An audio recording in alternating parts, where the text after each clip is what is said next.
अतिशय आनंदाची गोष्ट आहे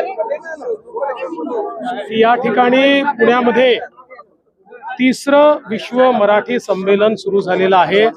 नुकतंच मी त्याचं उद्घाटन केलेलं आहे। हे संमेलन महाराष्ट्र शासनाच्या मराठी भाषा विभागाने आयोजित केलेलं आहे।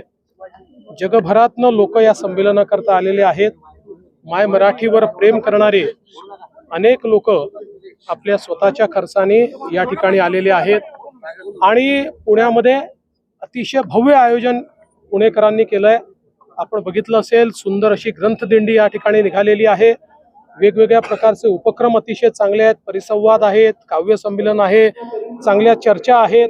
त्यामुळे एक प्रकारची साहित्यिक मेजवानी देखील, विचारांची मेजवानी देखील पुणेकरांना मिळणार आहे। सर्वात आनंदाची गोष्ट आहे की मराठीला अभिजात भाषेचा दर्जा मिळाल्यानंतरचं हे पहिलं संमेलन असल्यामुळे त्या संदर्भात देखील मोठ्या प्रमाणात लोकांमध्ये उत्साह आहे, उत्कंठा आहे आणि मला असं वाटतं की तो उत्साह आपल्या सगळ्यांना पाहायला मिळतोय। मराठी शाळेमध्ये वादविवाद होणं गरजेचं आहे। असं आहे की वाद विवाद संवाद या सगळ्या गोष्टी चालत असतात, फक्त विसंवाद होऊ नये एवढंच आपल्या सगळ्यांना बघितलं पाहिजे। संवाद सुरू राहायला पाहिजे। सर, बजेट होतंय 1 तारखेला, मोठी अपेक्षा आहे लोकांना, बजेट नेमकं कसं असेल राज्यात?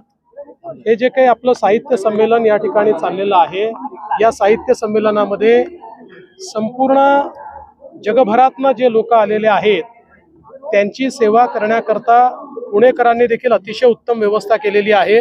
आपण देखील त्या व्यवस्थेचा लाभ घ्या।